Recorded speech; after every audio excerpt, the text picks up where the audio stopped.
Coba deh kita pikirin bareng-bareng. Apa sih sebenarnya yang bikin sebuah masyarakat itu sehat? Bukan cuma kamu sebagai individu ya, tapi kita semua secara kolektif. Nah, inilah inti dari ilmu kesehatan masyarakat. Di sini, kita akan bedah tuntas semuanya, dari konsep dasarnya sampai gimana Indonesia merancang target kesehatan nasionalnya. Yuk, kita mulai? Oke, ini dia peta perjalanan kita untuk beberapa menit ke depan. Pertama, kita mulai dari yang paling fundamental. Apa sih kesehatan masyarakat itu? Terus, kita akan gali lebih dalam faktor-faktor apa aja yang nentuin status kesehatan kita. Habis itu, kita lihat seberapa luas cakupannya, kita intip target-target besar Indonesia, dan terakhir, gimana strategi buat mencapai itu semua. Baik, kita langsung masuk ke bagian pertama. Apa sih sebenarnya yang dimaksud dengan kesehatan masyarakat? Nah, kalau kita ngomongin kesehatan masyarakat, gambaran kayak gini nih yang sering muncul di kepala. Ini bukan soal dokter di ruang operasi yang canggih, tapi justru soal petugas kesehatan yang turun langsung ke komunitas. Fokusnya itu pencegahan, gimana caranya biar orang-orang nggak jatuh sakit. Jadi ini tuh sebuah usaha kolektif, usaha bareng-bareng buat menyehatkan seluruh populasi, bukan cuma ngobatin satu orang di satu waktu. Definisi yang paling klasik dan menurut saya paling kena, itu datang dari Winslow di tahun 1920. Dia bilang kesehatan masyarakat itu ilmu dan seni. Ilmunya ya soal data, soal epidemiologi. Tapi seninya, nah ini yang menarik. Seninya itu terletak pada usaha pengorganisasian masyarakat. Kata kuncinya di situ tuh, pengorganisasian. Ini menegaskan kalau kesehatan masyarakat itu soal sistem, soal kebijakan, soal kerjasama sosial, jauh lebih luas dari sekedar resep dokter. Usaha terorganisir itu lalu dipecah jadi 5 pilar utama. 2 pilar pertama ini fondasinya banget, lingkungan yang bersih alias sanitasi, dan pengendalian penyakit menular. Lalu ada pilar edukasi, biar tiap individu paham cara hidup bersih. Terus ada pilar sistemnya, yaitu gimana layanan medis diorganisir.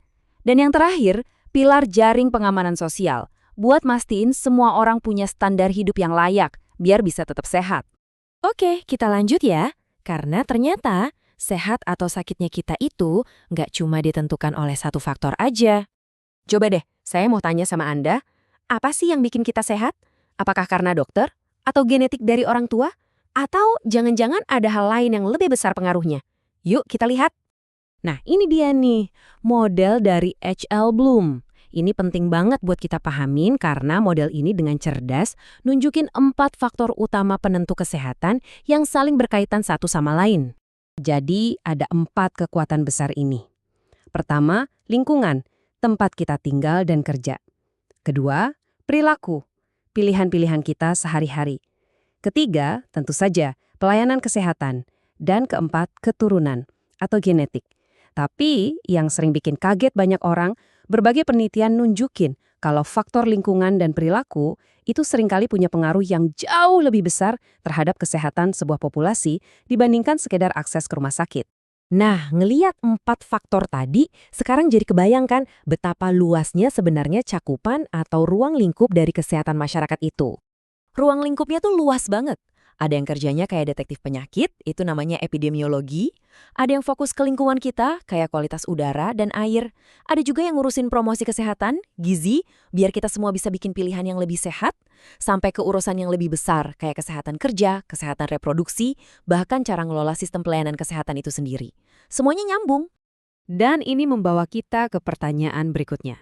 Gimana caranya negara, dalam kasus ini Indonesia, menerjemahkan semua konsep tadi menjadi target yang jelas dan bisa diukur kemajuannya? Nah, disinilah teori jadi angka. Ini adalah beberapa target utama kesehatan nasional kita sampai tahun 2029 nih. Coba deh kita lihat, usia harapan hidup mau dinaikin dari sekitar 74 tahun jadi 75,4. Atau lihat angka kematian ibu, targetnya luar biasa, mau diturunkan drastis dari 189 jadi 77 per 100 ribu kelahiran. Angka-angka inilah yang nantinya jadi rapor buat pemerintah.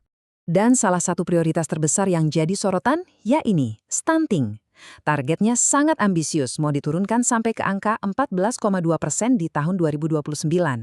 Kenapa ini penting banget? Karena stunting ini bukan cuma soal tinggi badan, tapi menyangkut masa depan generasi bangsa kita. Dan penting buat kita ingat, target-target tadi itu bukan garis finish. Itu semua cuma batu loncatan menuju sebuah visi yang jauh lebih besar, pembangunan kesehatan untuk semua sampai tahun 2045. Kalau Anda perhatikan tabel ini, target jangka panjangnya bahkan lebih ambisius lagi.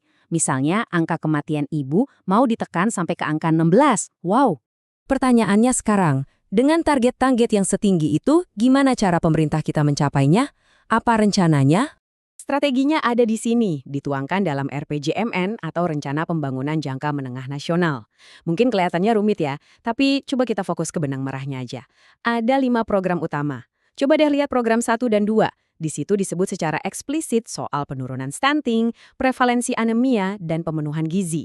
Ini nunjukin kalau target angka tadi itu bukan cuma mimpi, tapi ada action plan-nya. Ada juga program buat pengendalian penyakit dan penguatan puskesmas di level lokal.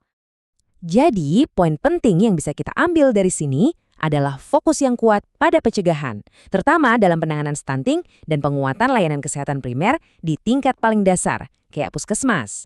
Idenya adalah, yuk kita cegah masalahnya sebelum jadi besar dan mahal.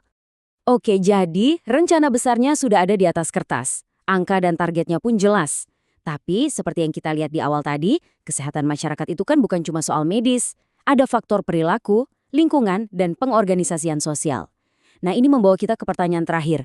Di luar urusan obat dan rumah sakit, menurut Anda, apa sih tantangan non-medis terbesar yang harus dihadapi Indonesia untuk bisa mencapai semua target ini?